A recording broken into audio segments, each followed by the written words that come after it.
Now, minifigures are arguably one of the best parts of LEGO, and since the first ever minifigure in 1978, LEGO has gone on to produce nearly 17,000 of them. So I thought it would be a fun video for me to list my personal favourites. Now, when I first started planning this video, I originally planned on doing my top 10, but that quickly expanded to 15 as there were some minifigures which I realised I just couldn't leave out, and then I finally settled on my top 20.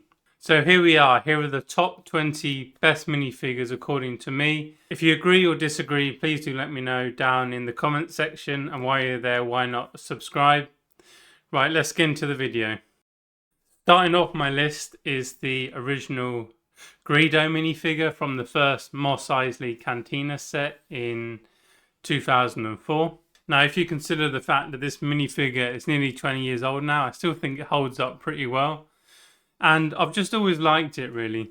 In fact, interestingly, it was one of the first minifigures to have arm printing, and I think I've got 3 of these minifigures, and one of the things that I've learned is that it's extremely hard to find one where the arms aren't cracked. I think it's just one of those LEGO colours that seems to be weaker than other ones. Moving on to number 19, and we have the Island Warrior from Series 11 of the CMFs. Now, in every CMF series, you always get a few standout figures, and out of all of those, this is right at the top.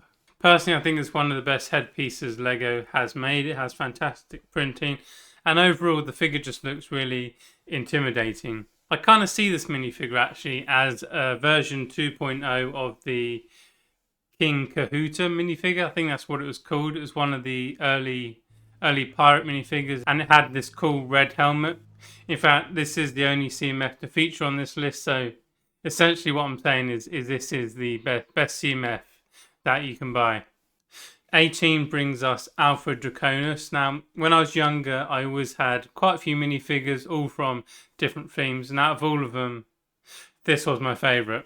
And when I was going through my childhood LEGO and I found this figure again after all those years, I think it's kind of one of the main reasons that kind of spurred me to get back into the hobby. Alfred Draconis was in 2 sets, I think, but I got him as part of set 6975, which was released in 1997. And if you consider the fact that he's 27 years old now, I think he's holding up pretty well. Claiming spot 17 is Deadpool Duck. This is a San Diego Comic-Con figure from 2017. In fact, you'll see quite a few San Diego Comic-Con figures on this list. And yeah, I just love it when LEGO does quite niche figures, and this is pretty much as niche as you can get. I'm not really sure why LEGO brought this to Comic-Con, but obviously it's great that they did. And I think what makes this minifigure so special is that we're probably never going to see another Deadpool Duck minifigure in the future. So yeah, it kind of just makes me cherish this figure even more. Based on that, I did think that this minifigure would become one of the most valuable Comic-Con figures, but it hasn't really happened. But it is still fairly valuable. You know, I think in the UK, you probably have to spend £500 to get a copy of this. Thankfully, from this list, this is one of the minifigures that I do own. So yeah, I'm definitely going to hold it dearly. Next in line is Bizarro at number 16. Once again, this is another Comic-Con figure. This one is one of the early ones from 2012. In fact, this was before they were given out in blister packs. This one just came with a printed bit of cardboard. And yeah, if you haven't already noticed a pattern from this list so far, I tend to be drawn to the more sort of darker minifigures, and I guess you could say like all the villains and the anti-heroes. They're just much more interesting characters, I think. And yeah, this one's got fantastic face printing. I think the only thing that really lets it down is just the fact that it doesn't have any leg printing. If it had that, it might appear slightly higher in this list. But yeah, once again, it is a great minifigure. At 15, we have the Gold Knight minifigure from 2009.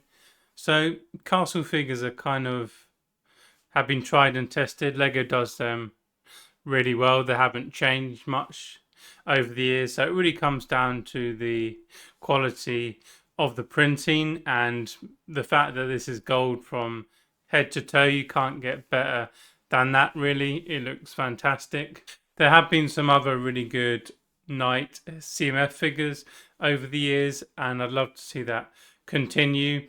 Also, if we get some more castle sets in the future, hopefully we'll have more minifigures like this. So when I was making this list, I almost completely forgot about this minifigure, and in hindsight, how could I not include it? But it's the original Ghost minifigure. This is such an iconic figure. I love everything about it. It has that perfect blend of kind of looking friendly and scary at the same time. Plus it does glow in the dark. And yeah, I just love everything that glows in the dark. How can you not? This figure isn't that rare because I think it was included in quite a lot of sets. But yeah, it kind of definitely has a place in LEGO history.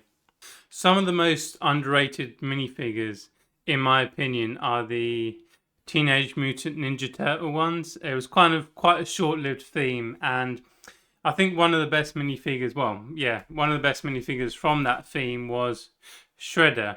Now there were quite a few versions of this character, but the one that came with Shredder's dragon bike is my personal favourite.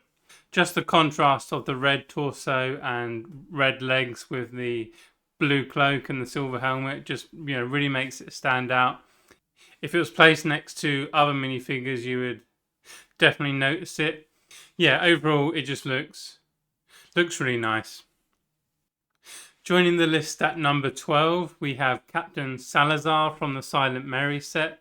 Now, if you watched this channel before, then you'll know that I'm a bit of a sucker for transparent LEGO pieces, and this incorporates that, plus you get a really cool, unique hairpiece. In fact, this hairpiece has never been used on any other minifigure, and it's only appeared in 2 other sets, which have both been Statue of Liberty sets, and it's been used as the Golden Flame. So yeah, just a little bit of interesting LEGO trivia for you. Just outside the top 10, we have perhaps a kind of lesser known minifigure, and it's Beetlejuice. So this came in the Beetlejuice Fun Pack from the short-lived Dimensions theme. And yeah, I'm a big fan of the Beetlejuice film. The first one, obviously not that rubbish they brought out recently. And it's a character that I never expected LEGO to make in minifigure form, but I think they did a fantastic job. It's great when LEGO does sort of random figures like this. And yeah, I've said his name twice already, so I'm not going to say a third time, but yeah, fantastic figure. Just making it inside the top 10 is the King of the Dead from the Lord of the Rings film. Now, the Lord of the Rings figures are some of the most loved minifigures LEGO has ever made, so it's no surprise that they feature in this list. And I think that the reason behind that is obviously, loads of people love the films and the books, but also because I feel as though with these original sets, LEGO really didn't skimp out on the details. All of these minifigures have really detailed printing. I mean, just look at the torso and the legs on this one. Yeah, and it's just one of the most interesting characters from those films. I think that's the reason why I featured it on this list over other characters. Plus it does glow in the dark too. Although when LEGO did make these, they only put quite a thin coating of the glow in the dark paint on this, so it's not that effective. But even so, it's still pretty cool. Moving up to number 9, and it's another Lord of the Rings character, and it's the Witch King. Although technically I guess this is a Hobbit minifigure. Now, I do have this minifigure, but only because I have a sealed copy of the set which he came in, which is the Witch King Battle. Hopefully he is in there and it's not a resealed set. Yeah, once again, fantastic printing, and he is one of the more sort of niche characters from those films. If LEGO keeps making more Lord of the Rings sets. Hopefully we'll see this character get an update in the future. It'd be really exciting to see that, I think. Standing proud at number 7 is Davy Jones from the Pirates of the Caribbean film. I don't like to speak for other people, but I think this is a minifigure that any LEGO fan would absolutely love to have. Plus the set which it came in, which is the Black Pearl, kind of a fairly infamous set now because it's it's just incredibly valuable. And this set, it just really makes me wish that I was into LEGO in the early 2010s, because with this figure and the Lord of the Rings sets, it was just a fantastic era. Next up is the Mouth of Sauron. Now, before LEGO started bringing back Lord of the Rings sets, I do think this was the best minifigure from the older sets. I mean, just look at that headpiece. It's just fantastic. Regardless of where it falls on this list, I think it wins the award for the scariest minifigure. One slight criticism of this minifigure is that the headpiece, while it looks great, on my personal copy, it kind of doesn't fit that well. It kind of always falls off. I'm not sure if they fixed that with the new one that came out in the Bizarro set. I'll be interested to get my hands on that, but yeah, it's definitely one of my favorites. 6 brings us an iconic Marvel villain, and it's the Green Goblin. Now, over the years, there's been quite a few variations of this character, but the original one is the best. There are actually 2 versions of this character. There's the one with the plain helmet, and there's the one with the golden eyes. Obviously, the one with the golden eyes is the best, and that is one which I have, thankfully. Yeah, I just think this is right up there with how perfect a minifigure can be. One thing that I do really wish LEGO had done with this minifigure, and if they had have done, it probably would have come first or second in this list, is I wish they'd have made a custom hoverboard piece with this. It would have topped it off. Yeah, even though it hasn't got that, it's still right up there. Okay, on to the top 5, and this is where all the really good minifigures start. And starting off, we have the PS4 Spiderman minifigure. Once again, this is another San Diego Comic-Con figure. This one was released in 2019, and it's meant to look like how Spider-Man looks in the PS4 video game. And out of all of the Spider-Man minifigures that we've had, this is my personal favourite. It's just such a colourful and vibrant figure. I would love to get my hands on this, but it's incredibly expensive. It's definitely one of the most expensive Comic-Con figures. I think in the UK, I'd be looking at spending around 800, perhaps over £1,000. So I don't know if I'll get it anytime soon, but I'm definitely going to keep my eye out for it. Like I said before, the Mouth of Sauron minifigure was my previous favourite Lord of the Rings figure, but that was until the Bizarro set came out and we got Sauron for the first time. And man, LEGO did a fantastic job with this figure. That custom helmet piece just looks incredible, and it's taken the top spot for me. I don't have that set yet, but I definitely want to get it soon. And if that's the standard that LEGO are going to set with these new Lord of the Rings figures, then I'm all for it. Okay, up to the top 3, and we have another Comic-Con figure. It's Sheriff Deadpool from 2019. Now, this is one of the reasons why I love LEGO. So they could have just brought a standard Deadpool figure to San Diego Comic-Con, but instead they went one step further and went for a more sort of niche version of him. And Sheriff Deadpool looks cooler than just normal Deadpool. Once again, this is an incredibly valuable figure. I think it's a similar price to the PS4 Spiderman. So again, I don't have this minifigure, but I would definitely like to get him soon. Taking the second spot, and this was almost my number one pick, and it's a minifigure from 1996, the oldest on this list, and it's Quicky the Nestle Bunny. So I just think for its time, this is such a clever figure. How they did a custom like headpiece mold with holes in it so you can see the eyes underneath is just really, really clever. I actually have quite a few copies of this figure, including one sealed copy, which I'm planning to always keep sealed.